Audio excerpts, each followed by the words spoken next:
आणि आत्ता येतानाच आपण पाहिलं जो खडतर रस्ता आहे, आल्या MIDCमध्ये आलो आहे की कुठच्या कन्स्ट्रक्शन साईटवर आलो हे कळत नाही आहे. आणि असं जर परिस्थिती असेल तर जे उद्योजक सांगतात की आम्हाला इथून स्थलांतरित व्हायचं आहे, कुठच्या तोंडाने आम्ही त्यांना सांगायचं की इथून जाऊ नका.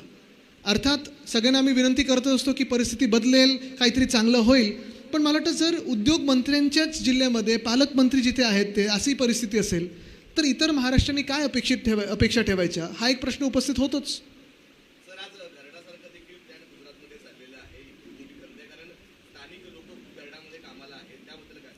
गार्डा केमिकल्स असेल किंवा इतर आपण पाहिलं असेल, हे सगळे इथे खूप मोठ्या संख्येत लोक इथे रोजगार निर्मिती झालेली आहे. स्थानिक लोकांची असेल किंवा संपूर्ण महाराष्ट्रातून असेल. आणि जे लोक इथे स्थलांतरित होऊन आता वर्षानुवर्ष राहतात त्यांना पण आपण स्थानिकच समजू. पण महत्त्वाची गोष्ट हीच आहे की एक जर असे उद्योगधंदे इथून निघायला लागले तर रोजगार निर्मिती ही कमी होत जाईल. आणि माझं मुख्यमंत्र्यांना पुन्हा एकदा सांगणं आहे की मुख्यमंत्री साहेब, ॲलिस इन वंडरलँड होऊ नका. सगळं काही चांगलं चाललं आहे असं तुम्ही स्वतःला भासात ठेवू नका. थोडं त्याच्यातून बाहेर या आणि जमिनीवर जी काही परिस्थिती आहे, ग्राउंड रियालिटी जी आहे ती जरा बघून घ्या. काय त्यांच्यासोबत जी चर्चा झाली ती बंद दाराआड होती. त्यांना त्रास नको म्हणून आम्ही सगळे पुढे आलेलो आहोत. आम्ही आमच्या अंगावर घेऊ, त्यांना जरा आपण बाजूला ठेवूया त्याच्यातून. बघा, मुख्य गोष्ट हीच आहे की ज्या MIDCमध्ये मी गेलेलो आहे, काही MIDCतले लोक मला समोरून बोलतात, काही लोक बंदारात बोलतात. पण जर अशी परिस्थिती राहिली, ह्या रस्त्यांची राहिली, मुळात ज्या MIDCमध्ये आपण जागतिक स्तरावर जे आपले MOUs करतो आणि इथे आपण बोलवतो का, तर आपल्याला वाटतं ही 5 स्टार MIDC आहे, इथे सगळं काही चांगलं आहे, वीज पाणी वगैरे सगळं चांगलं असेल. ईज ऑफ डुईंग बिझनेसच्या नावाखाली आपण त्यांना सवलती देतो, परवाने आपण कमी करून देतो. पण आल्यानंतर एक तर कंप्लायन्समध्ये अडकतात किंवा इन्फ्रास्ट्रक्चरमध्ये अडकतात. बरं, ट्रॅफिक जर रस्ते खराब असतील तर तुमचं गुड्सचं तर येणं जाणं ते कठीण होतंच, टेम्पो ट्रक तर अडकतातच. दुसरं म्हणजे तुमची लेबरची शिफ्ट जर लेट आली, उशिरा आली, तर एफिशियन्सी जाते आणि तुमची लेबरची एफिशियन्सी कमी होते. तर ह्या 2 गोष्टींवर तुमचं प्रोडक्शन हिट होतंच ना, अफेक्ट होतंच.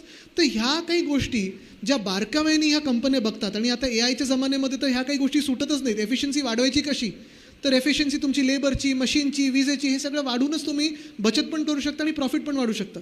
जर तुम्हाला हे फायदे झाले नाहीत ज्या राज्यामध्ये तर तुम्ही निघून जाल.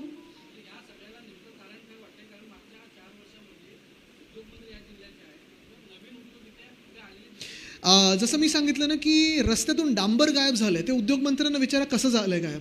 पण दुसरी गोष्ट म्हणजे 4 वर्ष एकच उद्योगमंत्री आपण पाहतो, 4 वर्ष एक कंटिन्युटी आहे आणि तीच लथार्जी त्या खात्यामध्ये दिसत आहे. एकंदर सगळ्या MIDCमधून हे सगळे प्रश्न उपस्थित व्हायला लागले. तर आज मी इथे येतो तर 2 अजून MIDCमधून मला मेसेज आलेत की तिथे पण या, तिकडची परिस्थिती बघा. आणि अशी जर परिस्थिती असेल आणि असं जर तुम्ही त्यांच्या मागे लागाल तर भयानक परिस्थिती. बरं, अजून एक मला जे चाकणमध्ये कळलं की MIDCमध्ये जर प्लॉट मिळवायचं असेल तर एक टॅक्स आहे. जसं रुमाली रोटी असतं तसं एक रुमाली टॅक्स आहे. आणि तो टॅक्स 1500 रुपये पर स्क्वेअर मीटर असा तो टॅक्स लागलेला आहे. तो काय टॅक्स आहे मला माहीत नाही, तुम्ही विचारा जरा. पण एक्सप्रेस टॉवरमध्ये तो लागतो असं मी ऐकलं. त्या बिल्डिंगीत कुठेतरी जायला लागतं.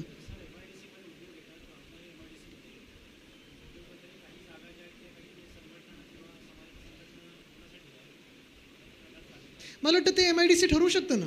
पण जे बाहेरचं तुम्हाला दिसतंय, जे कचरा उचलण्याचा विषय असेल किंवा रस्त्याचा विषय असेल, चाकणमध्ये मी जात होतो म्हणून कचरा उचलत होते त्या दिवशी.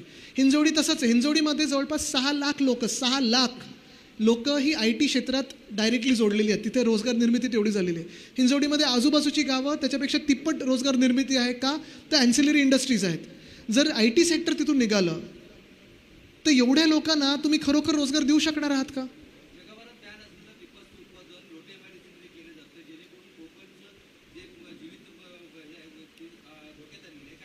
मला वाटतं ह्याच्यावर आम्ही सगळ्यांनी हा विषय उचलून धरलेला आहे. पण परत एकदा विचारतो मी, जर ज्या उद्योगमंत्र्यांना किंवा ज्या पालकमंत्र्याला स्वतःच्या जिल्ह्यातल्या MIDCबद्दल, बेसिक रस्त्याबद्दलचं चिंतन असेल तर तुमच्या आणि आमच्या जीवाबद्दल काय चिंता असेल? सर्वात महत्त्वाचा प्रश्न असा आहे की कोकणामध्ये यावेळेला पाऊस थोडा उशिरा आला. याच्या अगोदरच लोट्या MIDCच्या कंपन्या बंद पडण्याच्या मार्गावरती होता. MIDCकडे कोणताही प्लॅन B नाही आहे, त्यावरती काय प्लॅन A तरी आहे का? आणि तुम्हाला सांगतो, हे मुंबईत पण आम्ही सगळीकडे पाहायला लागलेलं. मी मुंबईचं उदाहरण का देतो की आम्ही डिसॅलिनेशनचा प्लॅन जो सुरू करत होतो 21 साली आम्ही सुरू केला होता. 25 सालापर्यंत पूर्ण झाला पाहिजे होता. आत्ताचा दुष्काळ किंवा ह्याच्यानंतर पाऊस जर आत्ता कमी झाला तर जो दुष्काळ समोर येणार आहे तो आपल्याला आला नसता. आणि खरं तर महाराष्ट्रामध्ये जी आपली किनारपट्टी आहे तिथे ठिकठिकाणी आपण डिसॅलिनेशनचे प्लांट वेगळ्या वेगळ्या क्षमतेत आपण निर्माण करू शकायला पाहिजे होतो आत्तापर्यंत. पण मुंबईचाच यांनी अडवून ठेवला, महाराष्ट्राच्या राजधानीचा यांनी अडवून ठेवला, इतर पट्ट्याचा काय? आणि जिथे तुम्हाला समुद्र बाजूला आहे तिथे असे आपल्याला वेगळ्या वेगळ्या उपाययोजना करायला लागतील. कारण पावसावर अवलंबून किती वर्ष तुम्ही राहणार? आत्ता पर्यावरण बदल जेव्हा होतं आहे, वातावरणीय बदल होतं आहे, तेव्हा ह्या परिस्थितीमध्ये तुम्ही एका कुठच्याही एलिमेंटवर अवलंबून राहू शकत नाही. पाऊस फायनान्स मिनिस्टर होता, मॉन्सून फायनान्स मिनिस्टर होता असं आधी म्हण होती, पण आता किती वर्ष त्याच्यावर अवलंबून राहायचं? किती वर्ष धरणं बांधायची आणि बंधारे बांधायचे?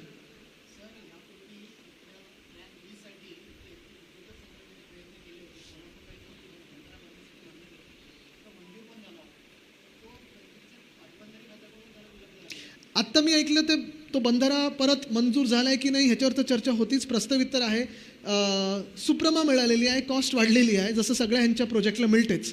पण महत्त्वाची गोष्ट हीच आहे की मी जसं सांगितलं, धरणं असतील, बंधारे असतील, पावसावर किती अवलंबून राहायचं किनारपट्टीच्या भागांनी, हा एक विचार आपल्याला करणं गरजेचं आहे. डिसॅलिनेशन आपण करू शकतो, पाणी जिरपायचे प्रोजेक्ट असतील, पाणी अजून अडवून ठेवायचे आधीचे प्रोजेक्ट्स असतील, ते आत्तापर्यंत कुठे आहेत? आणि मला वाटतं एक महत्त्वाची गोष्ट हीच आहे की plan A, plan B, plan सीसाठी उद्योजक जे आहेत, जे आपल्या राज्यात रोजगार निर्मिती करतात, त्यांच्यासोबत बसून चर्चा तरी झाली पाहिजे. जसं कामगार संघटनेला पण सोबत घेतलं पाहिजे, उद्योजकांना सोबत घेतलं पाहिजे. पण नवीन काय आपण महाराष्ट्रात करू शकतो? जेव्हा आपण जागतिक स्तरावर एखादं MOU करून येतो आणि सांगतो आता 5 लाख कोटी येणार, 15 लाख कोटी गुंतवणूक येणार, अमुक येणार, तमुक येणार, हे सगळं ठीक आहे, तुम्ही हवेतल्या हवेत बोलताय. पण जमिनीवर तुम्ही ज्या MIDCमध्ये त्यांना आमंत्रित करत आहात, खरोखर तिथे त्यांना बोलवण्याची परिस्थिती आहे का? आज ह्या MIDCमध्ये मुख्यमंत्री महोदय कुठच्याही उद्योजकांना अभिमानाने, जसं आज मी इथे पायी थोडं चालत होतो तसं चालून फिरू शकतात का?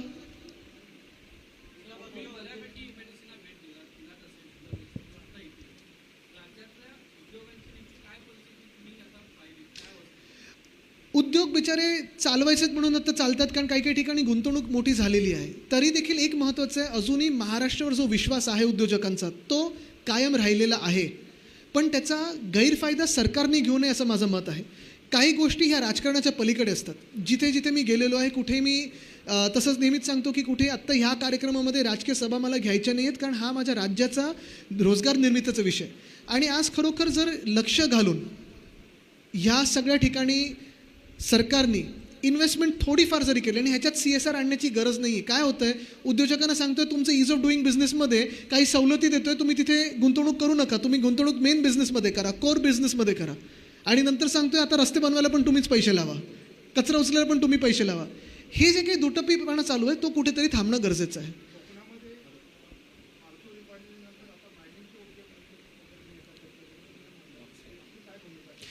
आमची भूमिका आधीपासून स्पष्ट होती की या पूर्ण पट्ट्यामध्ये आम्ही तर इको सेन्सिटिव्ह एरियामध्ये, तुम्हाला माहिती आहे काही काही ठिकाणी असं असतं की गैरसमज निर्माण केले जातात की इको सेन्सिटिव्ह एरिया म्हणजे तुम्ही स्वतःचं घर नाही बांधू शकत, रस्ता नाही होऊ शकत.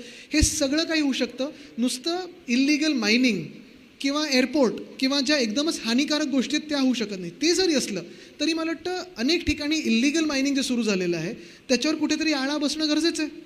आणि जे काही आम्ही पाहतोय तर एवढे वर्ष पाहतोय, लढा सतत कोकणी माणूस हाच देतो आहे की राख रांगोळी जे आपण पाहतो, राख कोकणात आणि रांगोळी गुजरातमध्ये, चांगले प्रोजेक्ट सगळे तिथे आणि राखेचे प्रोजेक्ट इथे, हे कुठेतरी थांबणं गरजेचं आहे. रोजगार निर्मितीसाठी इथे पर्यावरणप्रेमी काही चांगले हे येऊ शकतात, उपाय येऊ शकतात, पर्यटनासाठी काही चांगले येऊ शकतात. इथे जे MIDC आहेत ते MIDC जपून ठेवणं देखील, राखून ठेवणं, ह्याच्यासाठी काहीतरी तुम्ही करू शकता.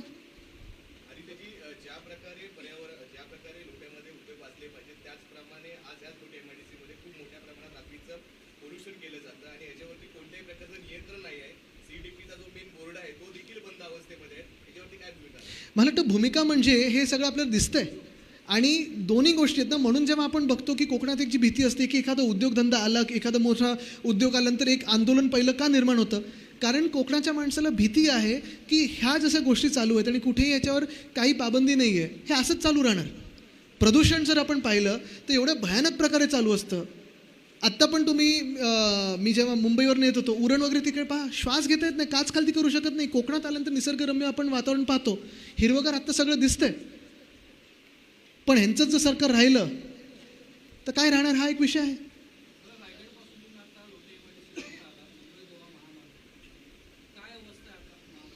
महामार्गाची सोड, आमच्या पाठीची अवस्था विचारा, कमरेची अवस्था, पाठीची अवस्था. कारण अनेक ठिकाणी म्हणजे आता हे किती मी 10 वर्ष 12 वर्ष तर ऐकतोय की मुंबई गोवा महामार्ग आता होणार. प्रत्येक वर्षी आम्ही ऐकतो की गणपतीसाठी सुखकर रस्ता होणार. आत्ता पण माणगाव बायपास आम्ही पाहिला, त्याच्या पुढे आणि मागे काही काही गावं आजूबाजूला त्यांनी मला निवेदनं दिली आहेत की त्यांनी त्यावेळीपासून 10 वर्ष निवेदनं देत आहेत की आमच्या गावासाठी स्लिप लेन करा, अंडरपास करा. ते काही झालं नाही. एक अंडरपास आम्ही बघितला, पाणी भरलं होतं, गुडघ्यापर्यंत पाणी होतं, मासे होते त्याच्यात, आणि लोक वापरतात बिचारी, लहान मुलं शाळेला जायला तो रस्ता वापरतात. म्हणजे किती वर्ष तुम्ही एका रस्त्याला एक्सप्लॉईट करत राहणार, किती वर्ष तुम्ही एकाच रस्त्यावर कितीतरी कॉन्ट्रॅक्टर वापरणार आणि पैसे काढणार आणि टोल लावणार. हा एक विषय आहेच. आणि किती आंदोलन ह्याच्यावर होणार. म्हणजे मी मगाशी जे बोललो ना की दुबईच्या राजाने एकदा हे बघावं आणि ठरवावं की ते मंत्री महोदय त्यांना तिथे पाहिजेत की इथे पाहिजेत.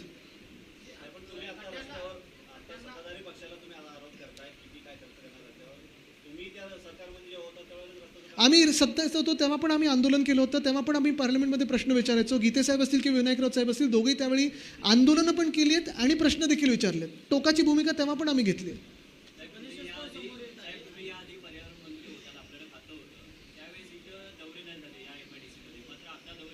कारण आत्ता गरज आत्ता अशी लागलेली आहे की आत्ता इथून उद्योगधंदे निघायच्या वाटेवर आहेत. आमच्या सरकारमध्ये तेव्हा तसं नव्हतं. कोविडच्या काळात पण कोणी निघायला बघत नव्हतं. आमच्याकडे गुंतवणूक येत होती. 6.5 लाख कोटीची गुंतवणूक आम्ही एका वर्षात आणली होती.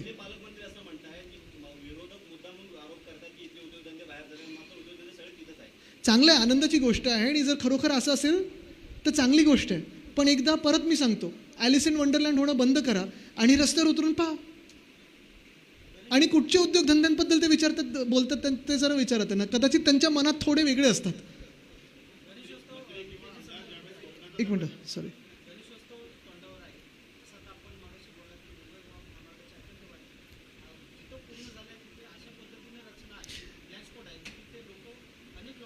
तुम्ही रस्त्याची क्वालिटी बघा, एवढी भयानक आहे. सगळीकडे कॉन्क्रीट खडबडीत. आत्ता एक आम्ही पूल पाहिला, 10 दिवसापूर्वी उद्घाटन झालं आहे. 10व्या दिवशी NHAIने स्वतः येऊन ऑडिट करून बंद केलं आहे.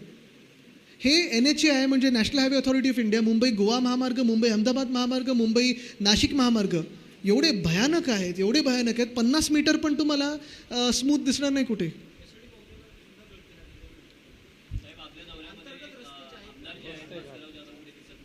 अरे मग हे आहेत ना. आणि त्यांनी मला परवा फोन करून सांगितलं की ते नाशिकला.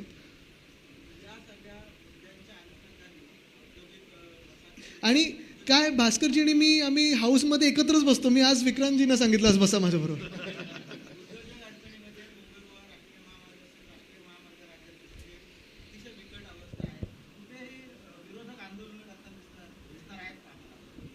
आम्ही सत्ताधारी नाही होतो, आम्ही विरोधकच आहोत.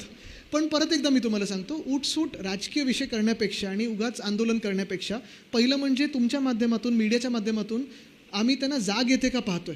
आंदोलनं आधी पण झाली आहेत, नंतर पण करू.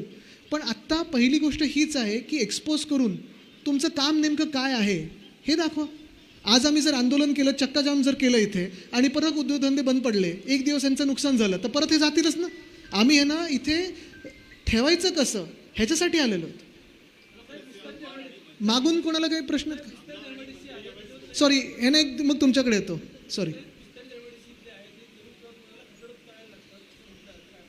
मला वाटतं एकच पहिली आत्ताची जी दिसते आपल्याला ती सुधारणं गरजेचं आहे पहिलं, मग पुढचं विचारू. एक मगासपासून ते प्रयत्न करतात. एक मिनटं.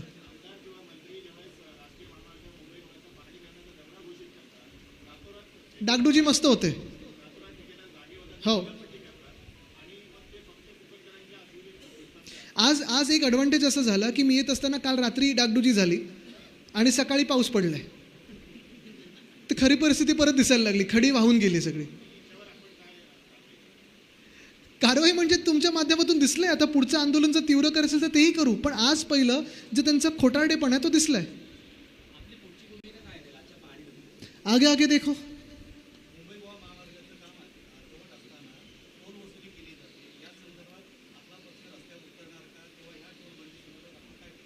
आम्ही आंदोलन तर केलेलं आहे, विरोध करत आहोत. आता उतरायचं असेल तर आम्ही सगळे उतरूच. पण हे एका बाजूला चाललेलं आहे, दुसऱ्या बाजूला इथेनॉलचा पण प्रश्न आहे. तो पण घेतलेला आहे. काय झालं आहे की एकंदर आत्ता आपण पाहतोय की देश आत्ता सगळीकडे आपण पाहतोय एक वेगळी जागरूकता आलेली आहे आणि लोक देखील स्वतःहून पुढे येत आहेत.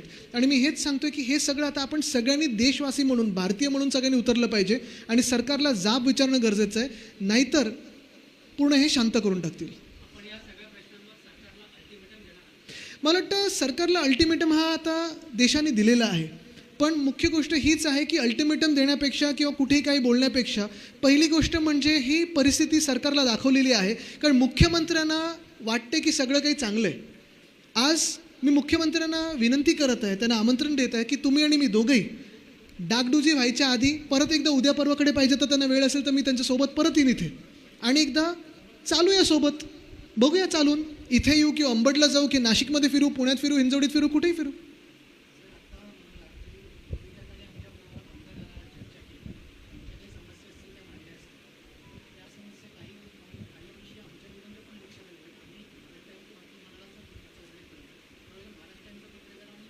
तुम्ही स्वतः पण असाल, बरोबर.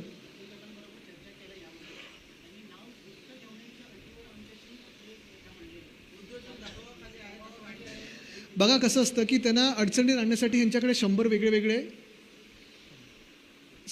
पर्याय आहेत, उपाय आहेत, सगळं काही आहे. आणि म्हणून मी सांगतोय की डिक्रिमिनलायझेशन इंडस्ट्रीचं पण होणं गरजेचं आहे. Compliance, ease of compliance committee मी आणि देसाई साहेब तेव्हा उद्योग मंत्री होते, मी पर्यावरण मंत्री होतो, आम्ही ही सुरू केली होती आणि त्यानंतर 3-4 महिन्यात आमचं सरकार पडलं होतं. तेव्हापासून आत्तापर्यंत ईज ऑफ कंप्लायन्समध्ये ही समिती पुढे बसलीच नाही आहे.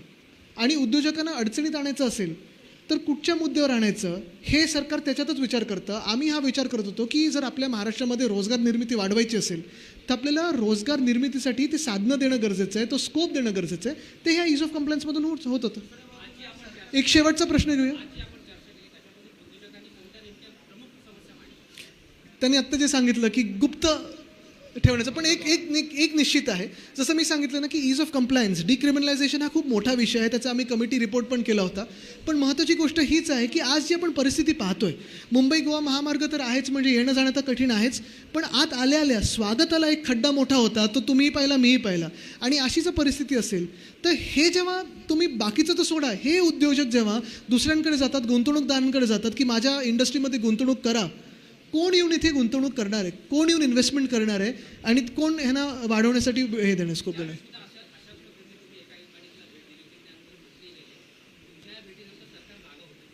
मी चाकणला गेलो, त्याच्यानंतर उद्योग मंत्र्या जाऊन 5-6 तास बसायला लागलं, DCMनं पळायला लागलं, तिथे थोडी हलचल सुरू झालेली आहे. हिंजवडीमध्ये आम्ही 6 तारखेला तिकडच्या स्थानिक लोकांनी मोर्चा पकडलेला आहे आणि इथे देखील माझी हीच अपेक्षा आहे की इकडच्या स्थानिक जनतेने आणि इथे जे कामगार आहेत, तिकडचे जे उद्योजक आहेत, त्यांनी देखील पुढे येऊन असंच एक जाग ह्या सरकारला आणावी आणि मी त्यांच्यासोबत राहीन. मी तेव्हाही सांगितलं तर मी सगळीकडे सांगतोय, मी कोणाचं नेतृत्व करायला फिरत नाही आहे, जनतेसोबत खंबीरपणे उभं राहायला फिरतोय आणि जनतेला त्रास नाही होणार ह्याच्यासाठी आम्ही फिरतोय.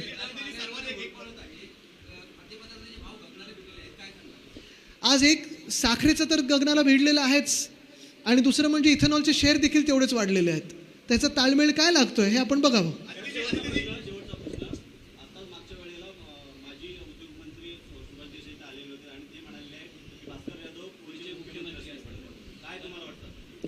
आमच्या पक्षातून असले तर आनंदच आहे आणि असणारच. पण ऐका, मुख्य गोष्ट हीच आहे, देसाई साहेब आणि भास्करजी यांचं जुनी मैत्री आहे आणि आत्ता पण आम्ही पाहतो भास्कर जाधवजी खूप मोठ्या एका वेगळ्या ह्यांनी लढत असतात. आत्ता आम्ही कोणी कुठचं पद पाहिजे, मुख्यमंत्री पद पाहिजे, विरोधी पक्षनेता पद पाहिजे किंवा हे ते ह्याच्या मागे पळतच नाही होत. आमचा जो सगळा आटापिटा चालला आहे, आमचा जो सगळी लढाई चाललेली आहे, तो महाराष्ट्राच्या जनतेला न्याय मिळवण्यासाठी चाललेला आहे. जिथे जिथे अन्याय होतो तिथे जाऊन आम्ही धावत पळत जातो आणि त्याच्यावर लढत असतो. आत्ता पण तुम्ही पाहिलं असेल, जेव्हा हाऊसमध्ये पण भास्करजी आणि मी आम्ही दोघंच दिसत असतो, आम्ही लढत असताना. ते उठले की मी उठलो की ते उठतात, मग आमच्या मागचे सगळे 18-20 लोक उठतात, काँग्रेस NCP सोबत येतं. आम्ही कशासाठी लढतोय? आणि बाकीची पदं सोडा, भास्करजींना विरोधी पक्ष नेता पद द्यायला हे सरकार घाबरतं. आम्ही त्यांना चॅलेंज दिलं, त्यांना एक दिवसासाठी तरी बनवून दाखवा. तर मुख्य गोष्ट हीच आहे की आत्ता आम्ही सगळे महाराष्ट्रासाठी लढत आहोत, कुठच्याही स्वार्थातून लढत नाही आहे. आणि आम्ही पदासाठी नाही तर महाराष्ट्राला अपमानास्पद जी वागणूक या दिल्ली दरबारी भाजपच्या शासनात मिळत आहे त्याच्या विरोधात लढत आहोत. धन्यवाद. झालं झालं